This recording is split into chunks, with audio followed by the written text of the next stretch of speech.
Hello and welcome back to GPSC learning. विद्यार्थी मित्रों, आज આપણે આ લેક્ચરમાં આઈસ મેજિક વીક 52 એટલે કે તારીખ 20/12/2020 થી 26/12/2020 સુધીના કરંટ અફેરને એમસીક્યુના ફોર્મમાં જોઈશું। So without further due let's start the video. સર્વપ્રથમ ક્વેશ્ચનની વાત કરવામાં આવે તો આંતરરાષ્ટ્રીય માનવ એકતા દિવસની ઉજવણી ક્યારે કરવામાં આવે છે? तो विकल्प बी आवशे योग्य 20 डिसेम्बरना रोज। सेकंड क्वेश्चन है कि जम्मू काश्मीर में सामान्य रीते केटला दिवसना तीव्र शियाळाना समयगाळाने चिलई कलान तरीके ओळखवामां आवे छे? तो विकल्प प्रथम योग्य रहेशे एटले के 40 दिवस। आगळ छे चिलई खुर्द अने चिलई बच्चा सेना माटे वपराता प्रचलित शब्दो छे? तो के विकल्प सी जम्मू काश्मीरना शियाळाना समयगाळाना शब्दो छे। विश्वનું સૌથી મોટું પ્રાણી સંગ્રહાલય ગુજરાતના કયા જિલ્લામાં બનશે? તો કે વિકલ્પ ડી જામનગર। આગળ છે ધ વર્લ્ડ એકેડમી ઓફ સાયન્સના ફેલો તરીકે તાજેતરમાં કયા ભારતીય ચૂંટાઈ આવ્યા છે? તો વિકલ્પ સી આવશે doctor Pankaj Joshi. The world academy of science એ કયા દેશમાં સ્થિત સંસ્થા છે? તો વિકલ્પ બી ઇટાલી। આગળ છે ઈસરો एसएसए कंट्रोल सेंटर की स्थापना ताजेतरमां क्या करवामां आवी छे? तो विकल्प सी आवशे बेंगलुरु खाते। इसरोए ताजेतरमां स्पेस सिच्युएशनल अवेरनेस एटले के एसएसए प्रवृत्तिओ माटे क्यू समर्पित केंद्र स्थाप्युं छे? तो विकल्प सी नेत्र। नीचेना पैकी कयो देश पोतानुं स्पेस सिच्युएशनल अवेरनेस एटले के एसएसए सेंटर धरावतो नथी? तो के विकल्प डी चीन आ प्रकारनो सिच्युएशनल अवेरनेस सेंटर धरावतो नथी, ज्यारे भारत, रशिया अने यूएसए आ प्रकारना सेंटर धरावता देशो छे।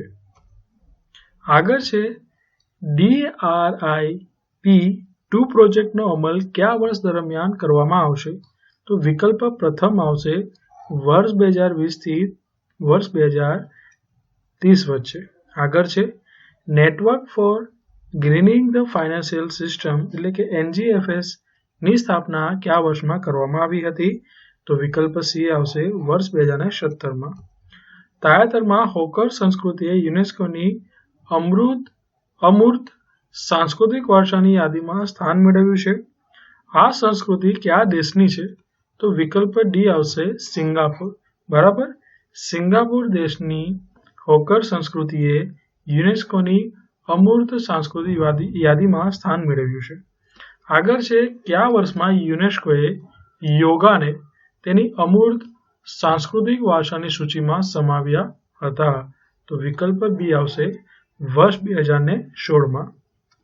आगळना क्वेश्चननी वात करीए तो भारतमां ताजेतरमां कई रमतने स्पर्धात्मक रमत तरीके मान्यता आपवामां आवी हती? तो विकल्प बी योगासन। खेलो इंडिया गेम्स में योगासन की रमत केटली केटेगरी में रमवामां आवनार छे? तो विकल्प सी आवशे 7। आगळ छे के इंडियन इंस्टीट्यूट ऑफ हेरिटेज एटले के IIH विषे खोटुं विधान जणाववानुं छे? तो विकल्प सी अयोग्य छे। शुं छे? तो के इंडियन इंस्टीट्यूट ऑफ हेरिटेज की स्थापना सोसायटीज रजिस्ट्रेशन एक्ट 1952 अंतर्गत करवामां आवशे, जे अयोग्य छे। अहीं तेनी स्थापना सोसायटीज रजिस्ट्रेशन एक्ट 1860 अंतर्गत करवामां आवे छे, ना के 1952 अंतर्गत।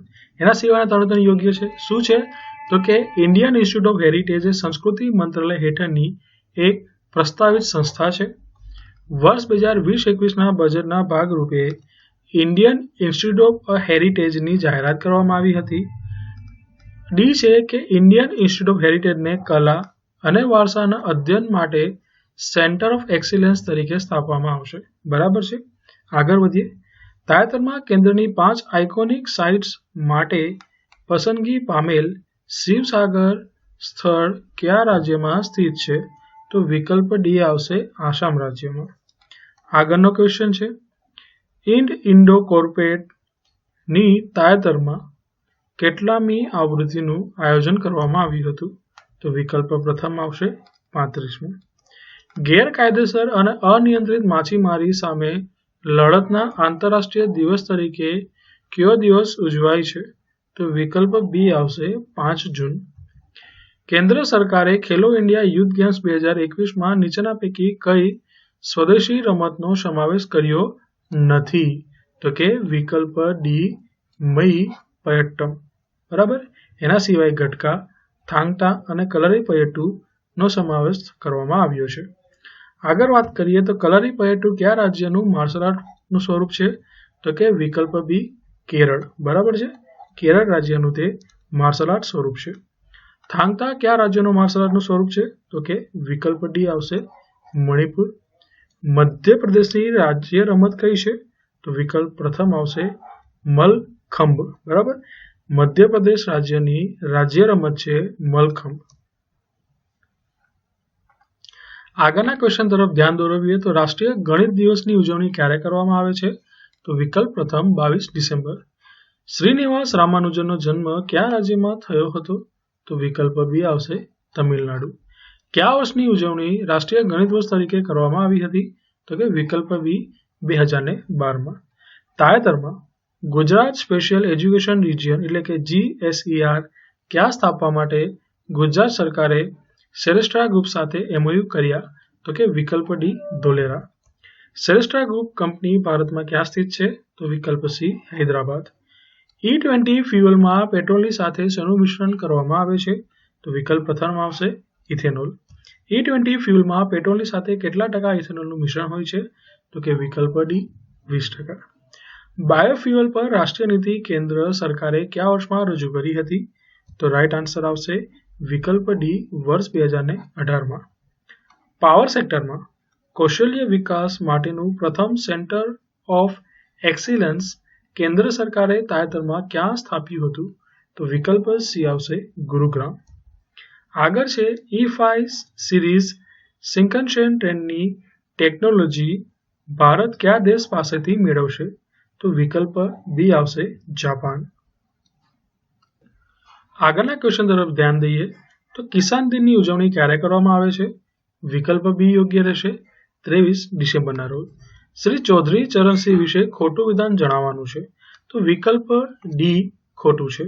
જેમાં અંતર્ગત શું કીધું છે કે તેમનું સમાધિ સ્થળ કિસાન ઘાટ લખનૌ ખાતે આવેલું છે. તે અયોગ્ય છે. તેમનું સમાધિ સ્થાન કિસાન ઘાટ એ લખનૌ ખાતે નહીં પરંતુ દિલ્હી ખાતે આવેલું છે. બરાબર છે. એના સિવાયના 3 જોઈ લઈએ જે યોગ્ય છે. તો કે તેઓ કિસાનોના મસીહા તરીકે પ્રસિદ્ધ હતા. યોગ્ય છે. તેમનો જન્મદિન 23 ડિસેમ્બરને ભારતમાં રાષ્ટ્રીય કિસાન દિન તરીકે ઉજવવામાં આવે છે. અને સી છે કે તેઓએ નાબાર્ડની સ્થાપનામાં અગત્યની ભૂમિકા ભજવી હતી. નાબાર્ડની સ્થાપનાનો વર્ષ છે 1982. બરાબર. એ પણ તમારે ધ્યાનમાં લેવું. આગળ વાત કરીએ તો નાબાર્ડ વિશે ખોટું વિધાન જણાવવાનું છે. તો અહીં પ્રથમ વિધાન મેં તમને કહ્યું એ પ્રમાણે યોગ્ય રહેશે, જ્યારે બીજું વિધાન અયોગ્ય છે. બરાબર. બીજું વિધાનની જગ્યાએ રાઈટ આન્સરની વાત કરીએ તો તેનું મુખ્ય મથક મુંબઈ ખાતે આવેલું છે. બરાબર. સી યોગ્ય શું છે કે નાબાર્ડ એ ડેવલપમેન્ટ ફાઇનાન્શિયલ ઇન્સ્ટિટ્યૂટ એટલે કે DFI નું સ્ટેટસ ધરાવતી ભારતની એકમાત્ર સંસ્થા છે. અને ડી છે કે શ્રી બી શિવરામન સમિતિની ભલામણના આધારે ભારતમાં નાબાર્ડની સ્થાપના થઈ હતી. બરાબર. આગળ વધીએ. તાજેતરમાં વડાપ્રધાન શ્રી નરેન્દ્રભાઈ મોદીને લીજન ઓફ મેરિટ પુરસ્કારથી સન્માનિત કરવામાં આવ્યા હતા. આ પુરસ્કાર કયા દેશ દ્વારા આપવામાં આવ્યો હતો? મોસ્ટ IMP ક્વેશ્ચન છે. એક્સપેક્ટ કરો કે આ ક્વેશ્ચન તમને આવશે ને આવશે. બરાબર. આના વિધાનો પણ તમે ગોખી નાખજો. બરાબર. તો લીજન ઓફ મેરિટ એવોર્ડ એ વિકલ્પ ડી અમેરિકા દ્વારા ભારતના PM નરેન્દ્રભાઈ મોદીને આપવામાં આવ્યો છે. હવે આ અંતર્ગત લીજન ઓફ મેરિટની વાત કરી લઈએ તો કોના દ્વારા આપવામાં આવ્યું છે? તો કે અમેરિકી રાષ્ટ્રપ્રમુખ ડોનાલ્ડ ટ્રમ્પ દ્વારા વડાપ્રધાનને આપવામાં આવ્યું છે. પૂરા નામની વાત કરવામાં આવે તો chief commander of the legion of merit. બરાબર. આ પુરસ્કારનું સંપૂર્ણ નામ છે. કયા કાર્ય માટે આપવામાં આવ્યું છે? તો કે PM મોદીને કૂટનીતિક સંબંધોને મજબૂત બનાવવા માટે થયેલા પ્રયાસો બદલ સર્વોચ્ચ મિલિટરી સન્માનથી સન્માનિત કરવામાં આવ્યો છે. હવે કોની વચ્ચેના કૂટનૈતિક સંબંધોની વાત કરવામાં આવી છે? તો કોના દ્વારા આપવામાં આવ્યું છે? તો કે અમેરિકાના પ્રમુખ દ્વારા. બરાબર. તો ભારત અને અમેરિકાના સંબંધોની વાત કરવામાં આવી હોય. બરાબર. વધુ વાત કરીએ તો ભારતના રાજદૂત તરણજીતસિંહ સંધુએ આ સન્માન સ્વીકાર્યું. બરાબર. PM મોદી જાતે હાજર નતા થયા, તેમના વતી જે અમેરિકામાં ભારતના રાજદૂત છે તેવા તરણજીતસિંહ સંધુએ આ સન્માન મેળવ્યું હતું. વધુ વાત કરવામાં આવે તો PM મોદી સિવાય પણ બે લોકોને આ પુરસ્કાર આપવામાં આવ્યું છે. એક છે જાપાનના પૂર્વ પીએમ કોણ, તો કે શિન્ઝો આબે, અને ઓસ્ટ્રેલિયાના પીએમ સ્કોટ મોરિસનને. બરાબર, 3 વ્યક્તિઓને આ વખતે આ એવોર્ડ આપવામાં આવ્યો છે. વધુ વાત કરવામાં આવે તો અમેરિકી સંસદ દ્વારા 20 જુલાઈ 1942માં લીજન ઓફ મેરિટ મેડલ આપવાની શરૂઆત કરવામાં આવી હતી. બરાબર, હવે પીએમ મોદીને જે વિશ્વના દેશો દ્વારા પુરસ્કાર આપવામાં આવ્યા છે તેની વાત કરી લઈએ. તો order of Abdul Aziz Al Saud, બરાબર, વર્ષ 2016માં સાઉદી અરબ દ્વારા આપવામાં આવ્યું. ગાઝી અમીર અમાનઉલ્લાહ ખાન પુરસ્કાર 2016માં અફઘાનિસ્તાન દ્વારા આપવામાં આવ્યું. Grand collar of the state of Palestine award 2018માં આપવામાં આવ્યો. કોના દ્વારા, તો કે પેલેસ્ટાઇન દ્વારા આપવામાં આવ્યો. ઓર્ડર ઓફ ધ ઝાયડ એવોર્ડ બોધ પરીક્ષામાં આવી ચૂક્યો છે, 2019માં મેળવ્યો હતો યુએઈ દ્વારા. Order of the saint Andrew, બરાબર, 2019માં મળ્યો હતો રશિયા દ્વારા. Order of the distinguished rule, બરાબર, 2019માં માલદીવે આપ્યો હતો પીએમ મોદીને, અને 2020માં લીજન ઓફ મેરિટ અમેરિકા દ્વારા તેમને આપવામાં આવ્યો છે. બરાબર, લીજન ઓફ મેરિટની વાત કરી લઈએ તો આ સંયુક્ત રાજ્ય અમેરિકાના સશસ્ત્ર દળોને એક સૈન્ય પુરસ્કાર છે. તે અમેરિકી સૈન્ય પુરસ્કારનો 7મો સર્વોચ્ચ પુરસ્કાર છે. હવે આગળ વાત કરીએ તો પાછો અગેન ક્વેશ્ચન આવ્યો છે કે 2019માં પીએમ મોદીને ઓર્ડર ઓફ ધ ઝાયડ એવોર્ડ કયા દેશ દ્વારા આપવામાં આવ્યો હતો? શું રાઈટ આન્સર આવશે? યસ, વિકલ્પ પ્રથમ યુએઈ. આગળ છે ભારતમાં પ્રથમ કુદરતી ગેસ ભંડારની શોધ કયા રાજ્યમાં થઈ હતી? તો વિકલ્પ પ્રથમ આવશે આસામ. આર છે આર ક્લસ્ટર એક ઓફશોર ગેસ ક્ષેત્ર છે જે કૃષ્ણા ગોદાવરી બેસિનના કયા બ્લોકનો એક ભાગ છે? તો વિકલ્પ સી આવશે KG-D6. બરાબર, આ ગોખવા જેવો ક્વેશ્ચન છે, તમારે યાદ રાખવું પડશે કે આર ક્લસ્ટર એ KG-D6 એ કૃષ્ણા ગોદાવરી બેસિનના એક બ્લોકનો ભાગ છે. બરાબર, જે એક ગેસ ક્ષેત્ર છે.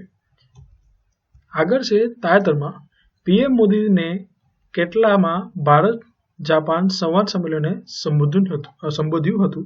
તો પીએમ મોદીએ વિકલ્પ બી 6થા ભારત જાપાન સંવાદ સંમેલનને સંબોધન આપ્યું હતું. આગળ છે 500 મીટર એપેચર સ્પેરિકલ ટેલિસ્કોપ એટલે કે ફાસ્ટ નામનું વિશ્વનું સૌથી મોટું રેડિયો ટેલિસ્કોપ કયા દેશ દ્વારા ખુલ્લું મૂકવામાં આવ્યું હતું? તો કે વિકલ્પ ડી ચીન. બરાબર છે. આગળના ક્વેશ્ચનની વાત કરીએ તો રાષ્ટ્રીય ગ્રાહક દિનની ઉજવણી ક્યારે કરવામાં આવે? તો કે વિકલ્પ પ્રથમ 24 ડિસેમ્બરના રોજ.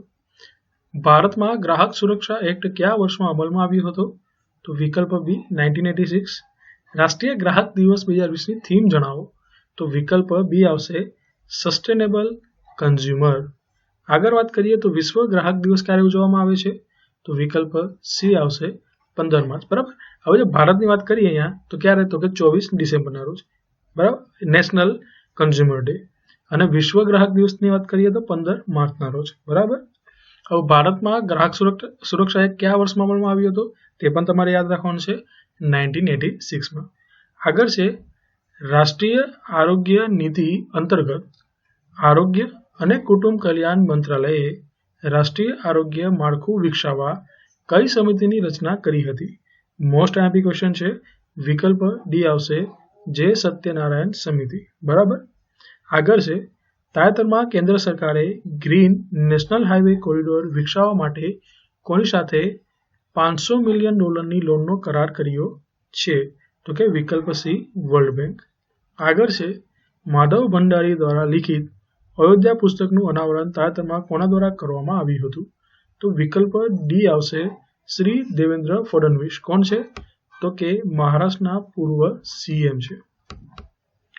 આગળ વાત કરીએ ભારતમાં સુશાસન દિવસ તરીકે કયો દિવસ ઉજવાય છે? તો વિકલ્પ સી 25 ડિસેમ્બર. ભારતમાં કોનો જન્મદિવસ સુશાસન દિન તરીકે ઉજવાય છે? તો તેનો આન્સર આવશે વિકલ્પ ડી શ્રી અટલ બિહારી વાજપેયી. ભારતમાં શ્રી અટલ બિહારી વાજપેયીના જન્મદિવસને સુશાસન દિવસ તરીકે ઉજવવાનો પ્રારંભ ક્યારથી થયો હતો? તો વિકલ્પ બી આવશે 2014. ભારતમાં નવી દિલ્હીમાં રાજઘાટ ખાતે સ્મૃતિ સ્થળ પર આવેલી શ્રી અટલ બિહારી વાજપેયીની સમાધિનું નામ શું છે? તો વિકલ્પ સી સદૈવ અટલ. ડિજીબોક્સ તાજેતરમાં કોના દ્વારા જાહેર કરવામાં આવ્યું હતું? તો વિકલ્પ સી અમિતાભ કાંત.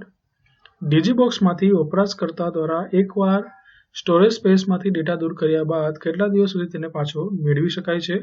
તો વિકલ્પ એ 60 દિવસ. ગૂગલ હાલમાં કેટલી ફ્રી સ્ટોરેજ સ્પેસ આપે છે? તો વિકલ્પ બી 15 GB. શો કાર વેટલેન્ડ સંકુલ ભારતમાં ક્યાં આવેલું છે? તો વિકલ્પ D Ladakh. Show car wetland સંકુલ ભારતનું કેટલામું પસંદગી પામેલ રામસર સ્થળ છે? તો વિકલ્પ સી 42મું. 1971માં રામસર કન્વેન્શન કયા દેશમાં યોજાયું હતું? વિકલ્પ ડી ઈરાન ખાતે યોજાયું હતું. દર વર્ષે વિશ્વભરમાં ક્યારે વિશ્વ આર્દ્રભૂમિ દિવસની ઉજવણી કરવામાં આવે છે? તો વિકલ્પ પ્રથમ 2 ફેબ્રુઆરી. બરાબર. ભારતના કયા રાજ્યમાં સૌથી વધુ રામસર સ્થળો આવેલા છે? તો વિકલ્પ સી આવશે યુપીમાં, એટલે કે ઉત્તર પ્રદેશ. જલ શક્તિ અભિયાન 2 અંતર્ગત catch the rain awareness generation campaign તાજેતરમાં ક્યાં શરૂ કરાયું હતું? તો વિકલ્પ બી નવી Delhi. Medium range surface to air missile વિશે ખોટું વિધાન જણાવવાનું છે? તો વિકલ્પ ડી ખોટું છે. શું છે? તો કે MRSAM એટલે કે medium range surface to air મિસાઇલનું વજન 530 કિલોગ્રામ છે અને તેની લંબાઈ 5 મીટર છે એ અયોગ્ય છે. તેના વજનની વાત કરવામાં આવે તો 276 કિલોગ્રામ છે અને તેની લંબાઈ 4.5 મીટર છે. બરાબર. બાકીના રાઈટ છે તે પણ જોઈ લઈએ. તો કે MRSAMનું તાજેતરમાં પરીક્ષણ ઓડિશામાં કરવામાં આવ્યું હતું. MRSAMનો વિકાસ DRDO અને ઇઝરાયલ એરોસ્પેસ ઇન્ડસ્ટ્રીઝ દ્વારા સંયુક્ત રીતે કરવામાં આવ્યું હતું અને MRSAM DRDO દ્વારા વિકસિત dual pulse solid propulsion system દ્વારા સંચાલિત છે. બરાબર. તે પણ યોગ્ય છે. આગળનો ક્વેશ્ચન છે કે ભારતની પ્રથમ લિથિયમ રિફાઇનરી કયા રાજ્યમાં સ્થાપવામાં આવશે? તો વિકલ્પ બી આવશે ગુજરાત. લિથિયમનો પરમાણુ ક્રમાંક કહેવામાં આવ્યું છે? તો કે વિકલ્પ સી 3. કેન્દ્ર સરકાર દ્વારા તાજેતરમાં કરવામાં આવેલ જાહેરાત અનુસાર સેન્ટ્રલ ઇન્વેસ્ટમેન્ટ ક્લિયરન્સ સેલ ક્યાં સુધીમાં શરૂ કરવામાં આવશે? તો વિકલ્પ પ્રથમ એપ્રિલ 2021માં. આયુષ્માન ભારત યોજના કયા વર્ષની રાષ્ટ્રીય આરોગ્ય નીતિ હેઠળ શરૂ કરવામાં આવી હતી? તો વિકલ્પ બી 2017. આયુષ્યમાન ભારત યોજના હેઠળ કેટલા હેલ્થ એન્ડ વેલનેસ સેન્ટર સ્થાપવામાં આવશે? વિકલ્પ ડી 1.5 લાખ. પ્રધાનમંત્રી જન આરોગ્ય યોજના એટલે કે PMJની શરૂઆત ક્યાંથી કરવામાં આવી હતી? તો વિકલ્પ સી આવશે રાંચી ખાતેથી. પ્રધાનમંત્રી જન આરોગ્ય યોજના અંતર્ગત દર વર્ષે કુટુંબ દીઠ કેટલા રૂપિયાનું આરોગ્ય કવચ પૂરું પાડવામાં આવે છે? તો વિકલ્પ સી આવશે 5 લાખ. રાયતુ બંધુ યોજના કયા રાજ્ય દ્વારા લાગુ કરવામાં આવી હતી? તો કે વિકલ્પ પ્રથમ તેલંગાણા. PM કિસાન યોજના સૌપ્રથમ વડાપ્રધાન શ્રી નરેન્દ્રભાઈ મોદી દ્વારા ક્યાં લોન્ચ કરવામાં આવી હતી? તો વિકલ્પ પ્રથમ આવશે ગોરખપુર. PM કિસાન યોજના જેવી જ કાલિયા યોજના કયા રાજ્ય દ્વારા શરૂ કરવામાં આવી હતી? તો વિકલ્પ બી આવશે ઓડિશા રાજ્ય દ્વારા.